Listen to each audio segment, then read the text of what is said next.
أعوذ بالله من الشيطان الرجيم. بسم الله الرحمن الرحيم. الحمد لله رب العالمين. الحمد لله رب العالمين. الحمد لله رب العالمين. nga ala subhanahu wa ta'ala tentu min jarta tentula wakola menna interim party leader kontonna honorable Fabakar Kekendo tombon jata anala do kunyol mumi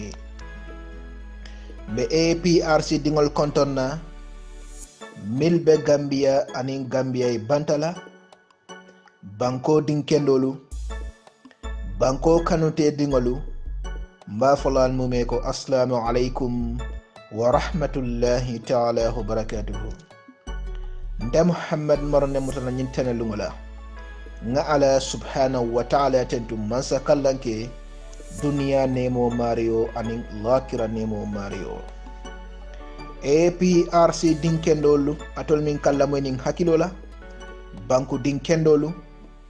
banko kanunte dingolu mba folal mume ko assalamu alaikum wa rahmatullahi ta'ala wa barakatuhu. Alhamdulillahi rabbil alamin. Alhamdulillahi rabbil alamin. Alhamdulillahi rabbil alamin. Alhamdulillahi rabbil alamin. Alhamdulillahi rabbil alamin. Alhamdulillahi rabbil alamin. APRC dingolu albe sembulola mari masatallah na ala mari masatallah tentu masa kallanke fanyale mol bondi masa siraw kan to nyale be mol murun lenan masa siraw kan na supreme party leader his excellency Sir Professor Dr. Alhaji Yahya Abdul Aziz James Junkun Jamme Babel Masa afele awulta nan abinala ba kontina nan Gambia banko kan faniyala bondi Gambia banko kan tonyale ba muruna Gambia banko kan komin rasulu sallallahu alaihi wa sallam faniyaya bondi maka banko kan kasama Madina tonyaya bondi nan Madina banko kan kamurin nan maka banko kan faniyale babil masa bondi Gambia banko kan tonyale ba muruna Gambia banko kan insha Allah rabbi ala mari masatallah wa ta'ala sita tonya jiklate o ketale dol bije wol jiklate tale dol bije abe mutadugol buluko babil masata muron nan Gambia banko kan APRC dingol mba fulale ko rasulu sallallahu alaihi wasallam la watola wati sotota rasulu sallallahu alaihi wasallam nanala saibol ijiklateta fo saibol ka wuli ka foko ala mari masatallah buganto la duwal jabi ayatara ala mari masatallah be taste kana be jibe kan walatina ala subhanahu wa ta'ala na daf qur'ana kuna ko inna allaha anta ala tallade ma sabirin ni sabarralum APRC dingol meda sabarola to nyafele abe findikan dunia be nya bajala APRC don kale ko alnga finti nga ala subhanahu wa ta'ala tentu mansa kallanke wallahi faniyami ya babil masa bonni Gambia banko kan woto nyafele abamurni kan Gambia banko kan insha Allah rabbi ning ala subhanahu wa ta'ala sonta jumol fele jumo kono me de kanyum kuma kan folde hakil malle kala moy ning hakilola bediam kan hakil malle arjumol fele arjumo kono babil mansa be dunana nan Gambia banko kan abe wulla ekwaral gene arami salungola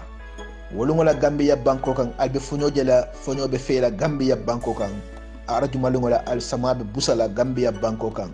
coming ay bankota 1994 on 1994 sama busata nyamen arjumalungola insha Allah rabbi the return of the revolution will take place again in the Gambia by the power of the Almighty Allah, the creator of this universe insha Allah rabbi mbadi gambia dingol meta diam lal yelen kale ko ntol manke politician oldi ntol mu alla jondingol ti ngam gambia banko leje waliati na wulta ka gambia banko fasa gambia banko mba fasa la foto nyaay sabati gambia banko kan wallahi adiyata gambia diwo gambia diye akuyata gambia diwo gambia diye babil mansa fele abjila gambia banko kan kayro be sabati la gambia banko kan badin gambia dingolo alnganyin nafiki yalla moy nafiki am be tamakan gambia banko kan politician be nafiki am tamani kan gambia banko kan hey meta fulalen kale ko fanya luwo nali yalo tonyale bacha janna ni dimba fudu aseme nyaonya si Josephine fomul sala ko dimbalbe fudu nyindulato Oje Jallow altata Adama Barrow kanne nga kalamta nga lakuma kangol be moyi Oje Jallow ite imanke ala nyasilan namoti Oje Jallow kana ken den fulatioti Oje Jallow silanyina ko lomminala ibe muruna ala subhanahu wa ta'ala kan ala be konti bolale yomal qiyamah lolu ngola Imam Fati alma mela nyato aya fonum kabrim babil masa bama banta ajaratu asombi bojang alma nemani kafro kalaye Imam Fati diamta concern about JJ Rollins Ghana Banko kan kuma kan ko nan atol alfintita anin tala Sadio Barrow alko alka Imam Fati la kuma kan wala bayi ite Oje Jallow kilungu itata Adama Barrow kan ika fay ko JJ Rollins way minke Ghana Banko kan President Jammeh mo ke Gambia wohenan Ghana Banko kan abe sirinje abe tamakan adiyata nyamen alngani nafiki ya jibe ite Oje Jallow kilungu iko President Jammeh kabona 1994 kana 1996 o wato lom ikatamani sembola ite la buter wato President Jammeh o kalamtale iko President Jammeh ka cool kalamtale abuga sonkari act ikata Adama Barrow kan ika fay ko nyanta kata President Jammeh le yale nay nyoje nay reconcile wayal danne billahi wallahi tallahi kalti ala subhanahu wa ta'ala la miyenda alle tawalale ite oyalo inake ki kata toki ebe tamul la toki e ko kata nyaton kol le jibi nyaton kol pour ka diamu wole babil masakante molu with Russian president ka diamu wole pour ka tol ne president Jammeh reconcile nkaele ko alle tawalale Gambia dingol tonya fela be findikan nimo Oje Jallow la kuma kamolde itata Adama Barrow kan State House Adama Barrow kan mune foy akoy ko President Jammeh way jawara fintindi Gambia Banko kane fo sanji tang Allahu akbar Adama Barrow atol albugasila ala subhanahu wa ta'ala President Jammeh damma sa Dawda Kairaba jawara almane man ni kafro kelay na danta President Jammeh la jawara man ta finti la Gambia Banko kan nafikolu hasidol konantewol wole diamda yamina nun kukoy samba sanyan kabring ay jawara overthrow ye Senegal el pousse nan kanaka tinimbali ya Gambia dingol la kabring funding kewol wulta 1994 e man sakunda bondi minga da PPP di e ba jikri ni nako koteke ko wo Senegal el binala koteke na tinimbali ya nun Gambia dingol la hey atol manke o moti min sa babil masakeleno Adama Barrow ngafo nun ko madon ko e ko molle binala be advice la ni man son ko advice ota wallahi ibn misala Oje Jallow al sila alala ale tonya fo Gambia dingole President Jammeh a disafle pour katara Gambia Banko kan mol meta ñu kuma kawol folal alko hani President Jammeh woye mo la nyanto le tinya atol mo kilon kana lo ko teke alkafa ko President Jammeh wa disafle pour katara Gambia Banko kan people should respect him as the way they respect JJ Rollins ala nyin nafiki akumo molbe diam kan nun jang komanto pour babil masanya ka ste Gambia albe diam la eti Oje Jallow ilo ta jang dunia be nga moyi ko ite yam fatale koku tambita ite yam fatale ite mo kilo kada si TRRC ika kuma kangol fo ko president Jammeh ha anyalale he should face the justice ite mo kilo kana lo kalo bi kota ke ka foko ha president Jammeh should molse mo nyanda Abdallah Muruna Gambia banko kan comme jeje roles be nyamen Ghana banko kan alla ni nafiki albol bra alsila alala hey adiya taliyo akuya taliyo babil mansabe jila Gambia banko kan alkamin be kurkuru wala nyaballa al yalo nako abantal bulle pak fenta bayla babil mansabe wula nan abinala Gambia banko alletale alta toki ite ojale bete kila toki ta ning ala subhanahu wa ta'ala sonda inin doya ni molo bol nan toki ndele fana nga nyim foye asefe ikata toki ini malo ni doya bol nan toki hey iko fuareya ala subhanahu wa ta'ala ko di fuareya ala mari masatalla la ko fuareya di jutniya mole ka sifamma atole babil masa doya dunia benyala bi aliyalon ko fen dintije alma banko sambano alemol kasara alko bi alka meeting wala kumandi with Adama Barrow pour we babil masa bula ay munu na Gambia banko kan Allahu akbar alletale billahi wallahi alletale hey Adama Barrow manta any election conductor Gambia banko kan 2021 election Adama Barrow manta conduct la nañu kuma ko nin kafo akamol jahal andong abal jahal lale jahilul ani mol mi alen ko ibkal lamoy nin hakilo la abol jahal lale mu gañi fo ñaadi le ha hakil mal milke lamoy nin hakilo la jon kendolu alala mo kendolu wol bel lamoy nin hakilo la ngam fo insha Allahu rabbini ala subhanahu wa ta'ala sonda 2021 election Adam Barrow manta conduct la Gambia banko kan ala mari mansatalla la mansabaya koto justice minister alsi aletenkung ibe dering e finditanang iko this constitution kuto alemi fonan anakata referendum le banko dingoli hey atakela this constitution will not be implemented in the Gambia by the power of the Almighty Allah hey Allah wato le banda Dawda Jallow siye tenko yalo e nyine foye koyko kana bata midla step o follow ni ya follow rek tinyaro be kelale ite tra derini duma yele kolke mol parta atol kamale hey mol partatol kamale batraya min tamada 2016 namanda kele Gambia banko kotek tajira min kede Gambia banko 2016 amanta kele Gambia banko kan kotek hey adiya taliyo akuya taliyo Gambia banko kan president Jammeh be jila Gambia banko kane ani yele killing amanta bonna abe murumna ala sirawka insha Allah rabbi tama serol be findi kan alnya baje kan atol yalong Adama Barrow atwetele bulu ya min foy atwetele bulu na diate teta e kwar legene babil masabolo sey ina muru na Gambia banko senama na mandie CJ tek yemol batun de yalon ite be jikring Senegal lela e be jikring economic force lela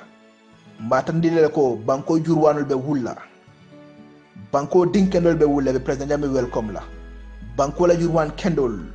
be babil masa dendana nan Gambia banko kan walungolong ibe jut la Senegal la walungolong ibe jut la economic force la alngata de binalo na le sign jumalam kewoldi hey Gambia dingolu APRC dingol kale ko ali pare wallahi billahi ali pare babil masafele abe wulkan nang Equatorial Guinea abe dunna Gambia banko kan alamari mansatalla la mansabaya koto hey 2021 election maje Gambia banko kan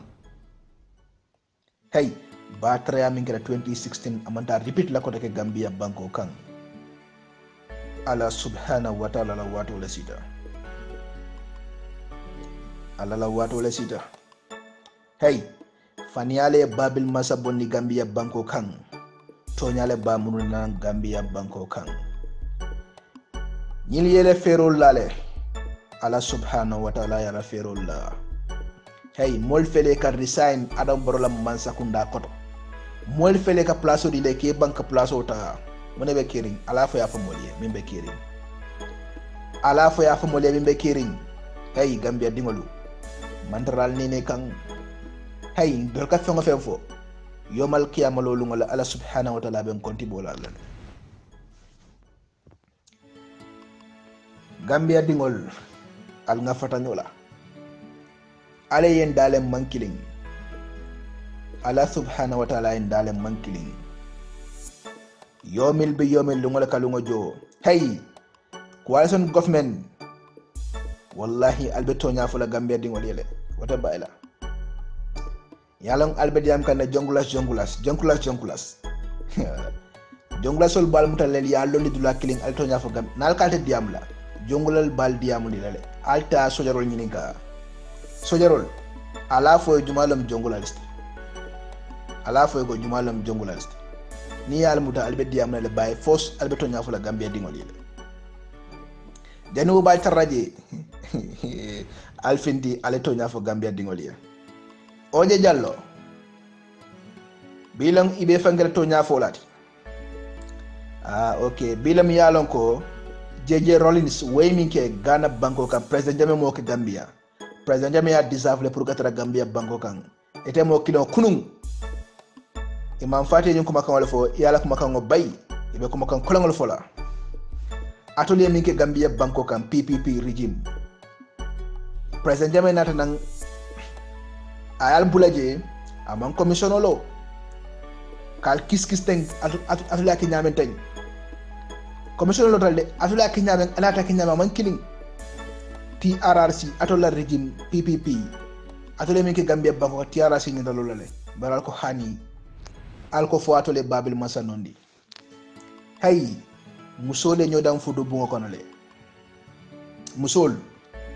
nyodam fudu bungol konole nañol al futu bar musol al futu musole nyodam fudu bungo konole alfada babil mansala no fana bodaje nañol ngalla kuma kangol moyle alla kuma kango afrata male bare min folale ko na alla ta ko ngam foto nyanten alla telefon alla julu alla lano call adol fu nga fange nga falele nale momo kinkan na fara me kuma tilimolo mba folale ndele nga fon ko dol ni le fay APRC kono starting from the interim party leader up to the last person of the APRC mobe APRC ye dali ngole fay na momo muta wala be dunna kono nalbe molla moyla al molla moynin hakilo la alkana molla moynin jusola nalka molla moynin jusola albe molla ko muta lal aliya ton atra mafo nyame nko doli ngole fayta mamo bondije momo mu APRC dingoti mam fam bondije mamodo bondije nko starting from the interim party up to the last person be Babil Mansa Mbe Karfa Honorable Fa Bakar Kekendo Tombo Njatalla Alma Mela Nyato Ale Karfa Babil Mansa Karfa Tella ha ngo fanan dolungo fayta la starta nan tol bela tu momo be APRC kono dolungo ba mari mutallale momo yalan ko idabe kuriya kono le bang foye kule ke mi yalan ko ani luwa manta bang foye kule ke mi yalan ko ani APRC luwa manta to nyaabe sabati la Gambia banko kan hey ala la wato le sida Babil Mansa min folom kurungol ni kendol be bala ñokono kurungol ni kendol fele be boka ñokono hey Gambia dingolu alsi tek Adam Barrow will not conduct any election in the Republic of the Gambia amanta any deputy stola deputy bongo kono Adam Barrow katala la masaya bantale pak babil mansa be wula nan abe dunna nan Gambia banko kan Gambia National Army albe lawru njele pour que Gambia dingol niyo tankandi mba fola le kote ken ko babil mansa fele abe wulkan nan Equatorial Guinea abe dunna nan Gambia banko kan sojar wo sojar mamanta billahi wallahi tallahi ibitala kaburu dinko kono ni Senegalel mamanta wallahi billahi ibitala kaburu dinko kono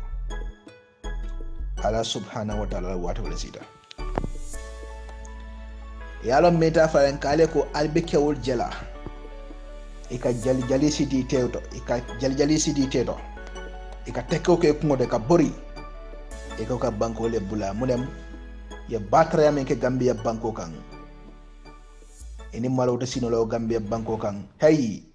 kendo ni kurungol bala nyokan Gambia banko kan President Adam Barrow is left to you ye advice mi nake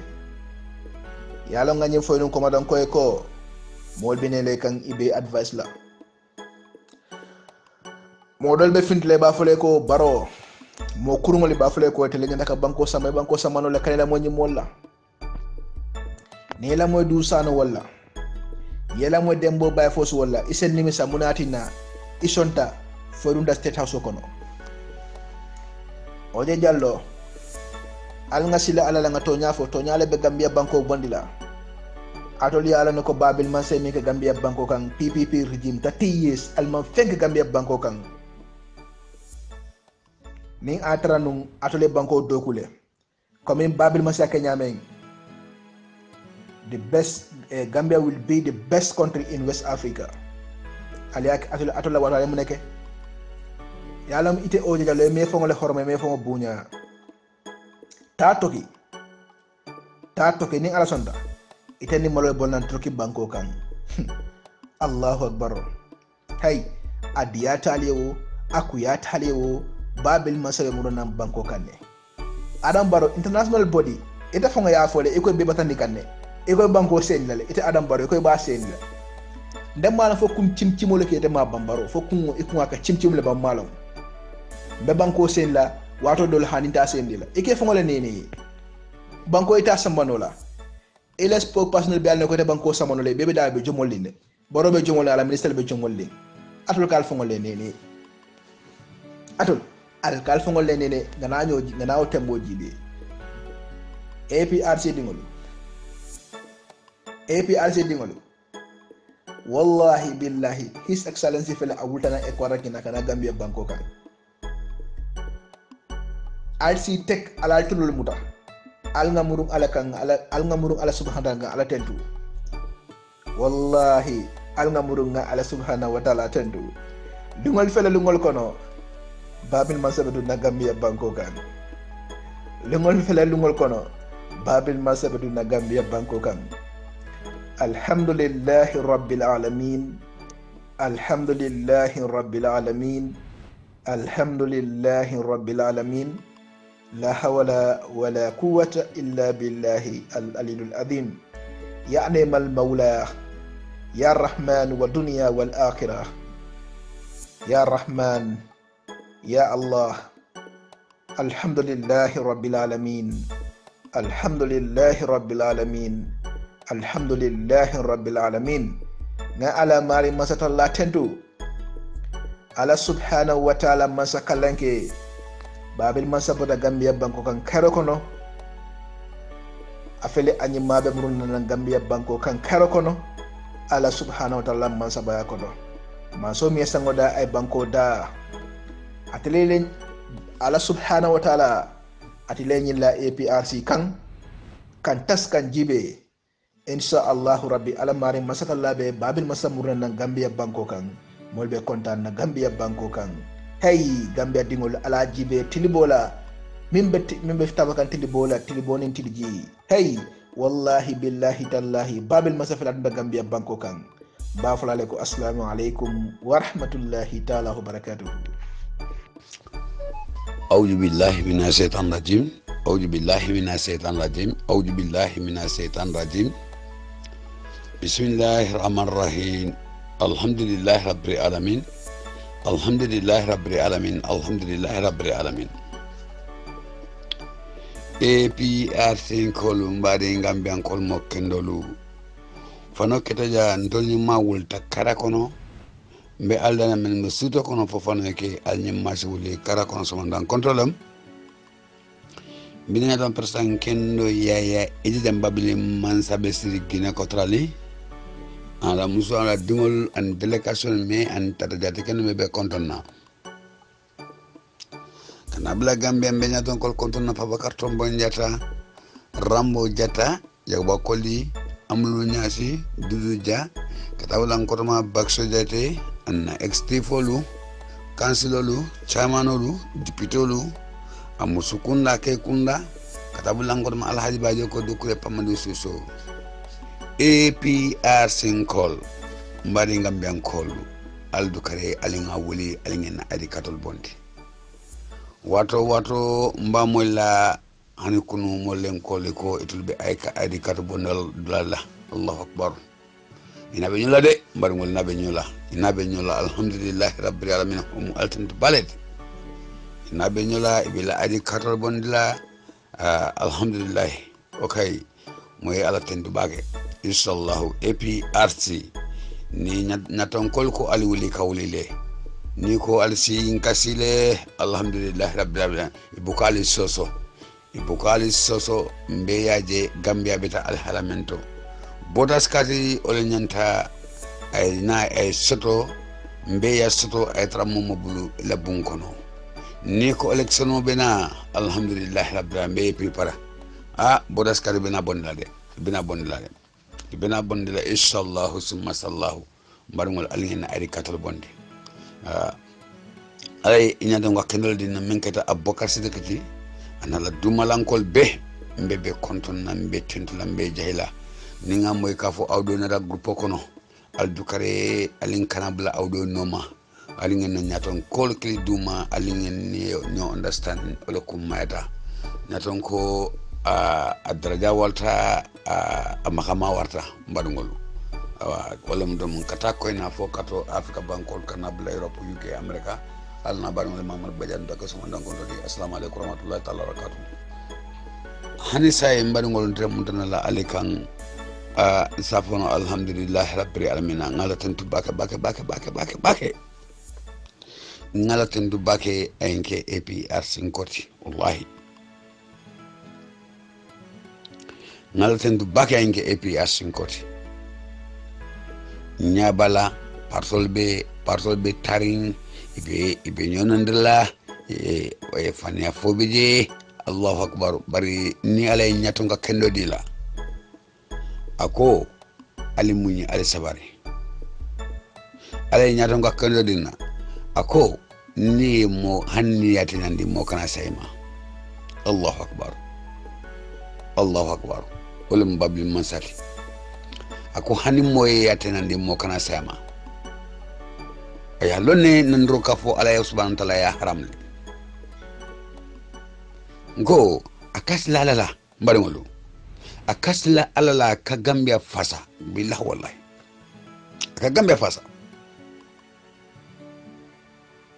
hey mi mansake Gambian kolu ni mansake ni manyin kanu mole nyin kanu le ni manyin kanu Allah subhanahu wa ta'ala fangole nyin kanu barngolu ni fitna bina banko kan ni albala bina banko kan akadol akabondi jele barngolu Gambia albala be jele albala be Gambia banko nyinga because ni kuje ine mammenje iba fulal balalem ni kuje ine mammenje Gambia iba fulal balalem Gambia beta al halamento sa mbe yallo ne alin kana nyona kari alin ngatto nya fo nyo wala mu ala talati par setane mo setane krandugo o buka fane o fuka to nya fo de setane la krandugo o buka to nya fo wallahi hanni ba fala ate mu setane karnugo akala la fane leka même mu hijibullahi la molti même mu Allah ka fo moti hanni ba falale barala tonani ba falale kan ayta nya ila janna jannatul firdaus ni keta sababoti ye mo fa ka fa e trengale fo Allahu akbar billahi ka fo kati mu ala moleti abe yolonde babili mansa ena tay Gambia fasale madungol Gambia babili mansa amanna président la pour kala ka sinon comme tati bay tati be nyamena tati bay tati na be sila be chinola na manque 45 40 or 30 by 30 or 50 by 50 ali julo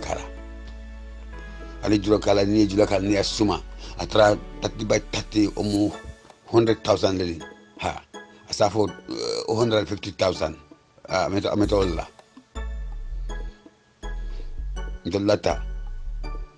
dulata ateka sumale kadila kalonne kadila fi sabilillah akastane wandi place o kasanka jamangolonni fi sabilillah akastane ka krongosi dina be Gambia mo be nafa okolongola fi sabilillah akanale kafo nislo how many kilometers 50 kilometers 60 kilometers 70 kilometers 80 kilometers ay godron kala lampolu ala kala lampolu makela nyai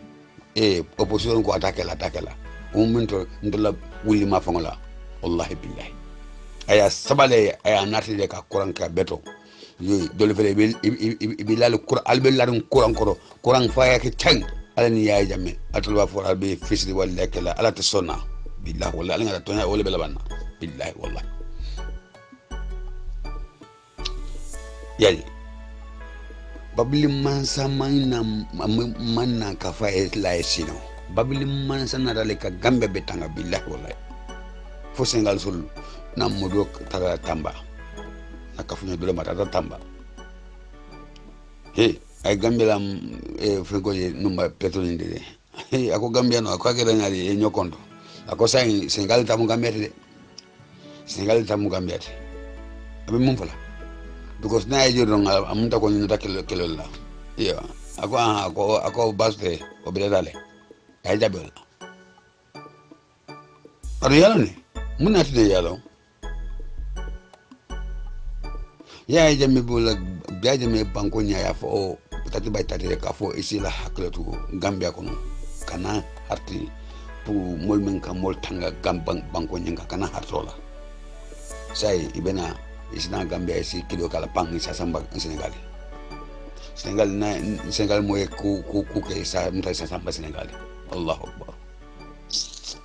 barungol alinga nyaele adu fo nga Gambian kolu hasidolu nyino abet hasidolu nyino ngali ninga escal man la ala kuma kan wala ba Allah subhanahu wa ta'ala ya fa ko ate Allah subhanahu wa ta'ala dina momo ya fasa be fasalale fo al mallawla al yalon katika fo Gambia kono mafo babili man satale ala dina ni nati barika sembenti ka senendi atelam is number 1 in the Africa billahi ngalta wale wallahi men kana president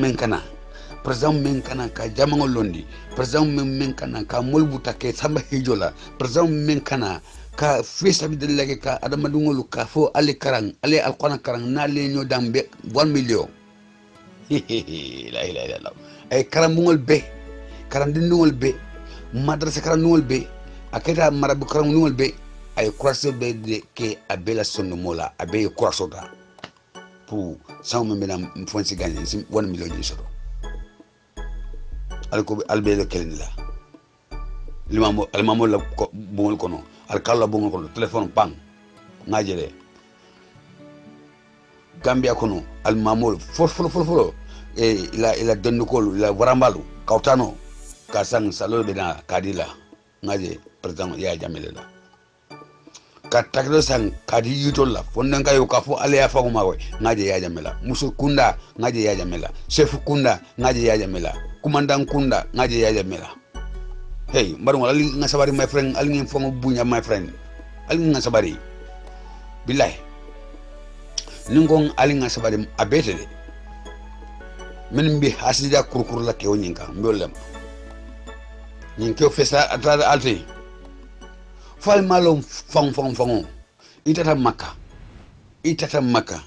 i makka kila rasul sallallahu alaihi wasallam ay ko beke iya beke altara dula beto altara munna ka fo ala sallallahu julbol khafari bar dobe je abete dina yede babali mansa adun dajel makama ibrahim adun daje babali mansa al kaba ya yelela dudaje asita je min deta ya fo mo an ala subhanahu wa ta'ala tema billahi hey ala dano manke idamang ni fongo ke ita ala ka fo ala makoy hani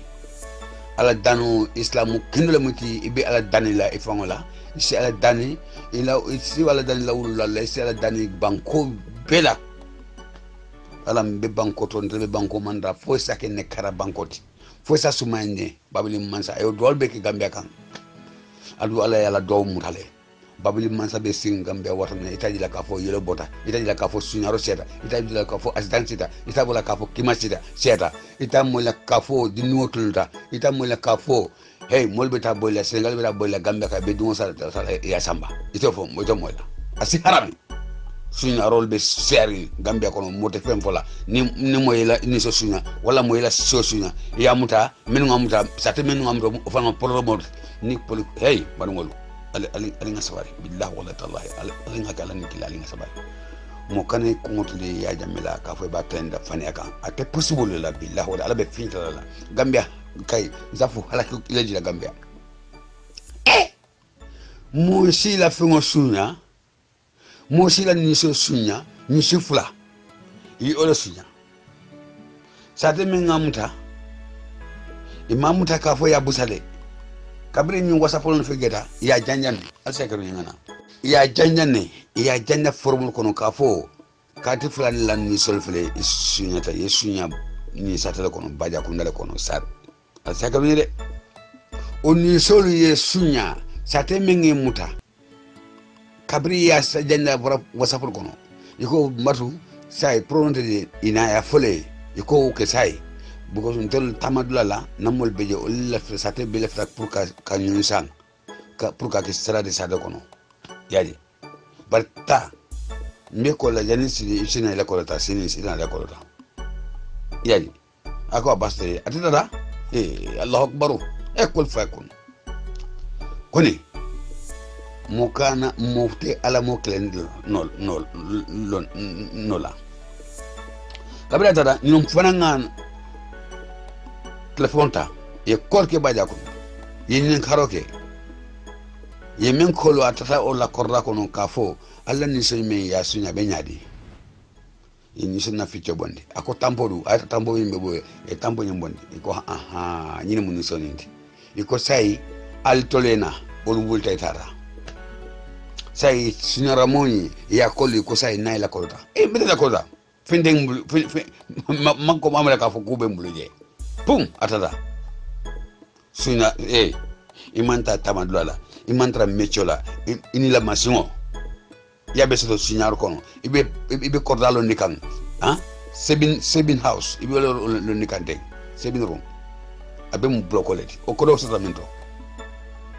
sai ni ngam ta yalon ka fo sunyaro mole ya city ya busa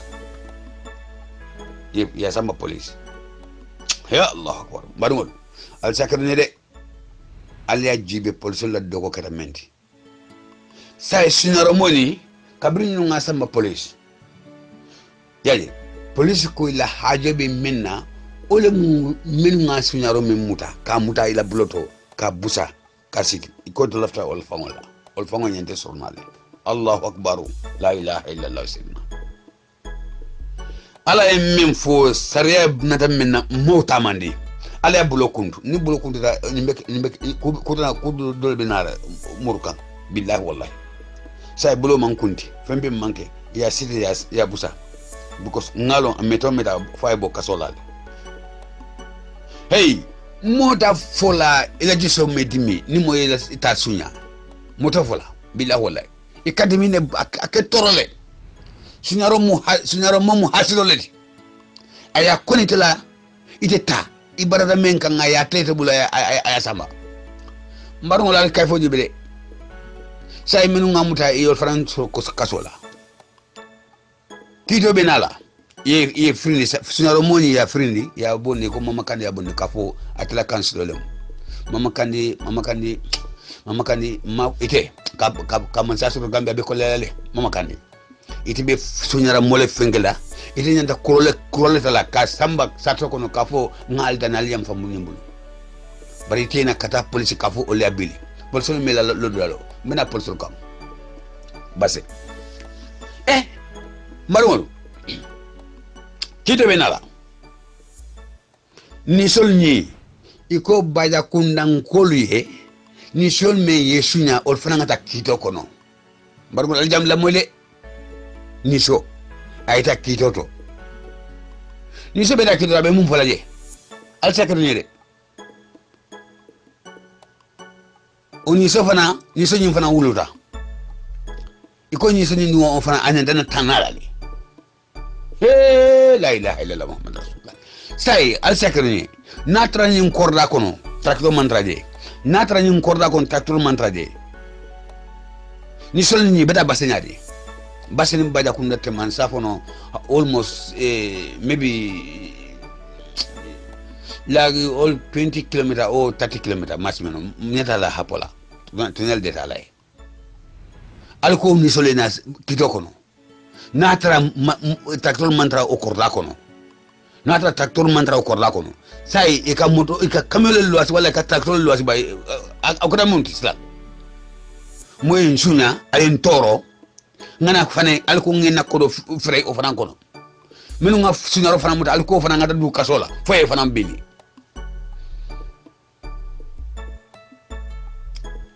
ha est-ce que ngal dingaw Gambia abeta nyadi Gambia adu ni pepe defendi polisolu alsi salala wallahi billahi tallahi nkadala ninkilay babili mansala total mantrate babili mansala total mantrate fefes qaballahi billahi tallahi wallahi billahi tallahi wallahi billahi tallahi albe kodo mudala nyin koto albe kodo mudala min koto nyin duki wallahi billahi la kara beta abonde janabale billahi wallahi taala duki mo bala to nyakan alle amuta alle yangan kata fale ko beti tobul babili mansalat do al sakrini mole tata nasio kono ni futan ko lebeje atata wala korda ko kadantul la joga la fenso la kasle ay suñaro keje say yala ko bejanja itata muta sata dolto ole iro jama dabul don ye mo kontaki duma nakeba kontaki duma itata o say o ya sama base police say kabri ya sama base police ko ya ay men suña o fana ngana o tata ay men ni men suña bulay bet fo say ya murunda kan ya no suñaro ni amuta fo ya samba police le sa to dol be kering so police suña mo atata laje ol be jele gunuru suña mo min ka suñaro ke hanni ya atata le mo de suñaro ke la gunuru ol be men gele ya lo new say o iko say ala fengo ni ay iromen suña bulu ani ay atodu katol men suña pour mo way gamsel la katol ni fengol yo le fengel ñu la kafo anyanta ñu kelata ngi naka atambe bañu kewñi ngi kol fulo ni ay kol ako say ñu fele lafta barande la jang ñi ngi suña ngoy ko ñadi ako lafta barande la ko ñi ngi suña say lafta ko la pro ka kito de ka kayite lay dal ko goybe police wa ko ha ngo si han to ni mala fila lafta pour dobro dama la nga gofono kol wetara gofono Umar Kanelewe Allahu akbar nga kol nga kunya faye akoy men sunya mfana sunya o lafta o ko do bon ko afta ko bon ay passe police so kol akwato do nga to fa mutar jallo ay kol ke ya ko ya frindi mi nga sunya ro ke nala abla kasola ala bla kasola ni ko be yam fa balbe mol tola nyam ñi ngaw tara mo la ko ra ko ata sunya alba fala be o fana barani la babul masala to ñi mbukage billahi al nga tonya fo ñoye gambe tiyen dale mbadolu al nyabo la han sai wal fala e kudo nyambu ngana muna mu kudo be fula iwata bo unga ni sele warta unga meti malodi al to fala ñoye fala si na banko ñi sumandi dumandi bare al manna la ka fo ale tonya fo arama wole wallahi gambia fo babli man say murna ni banko kande fo ay sin saram kan ni asallahu ni ala sonda ma fo ni te sonda de ni allah subhanahu wa ta'ala sonda adu ala la kuma ko mo tawul ndino la assalamu alaikum alna badu mamam badiam balbe kontona mbal tonto lambal jayla assalamu alaikum warahmatullahi ta'ala wabarakatuh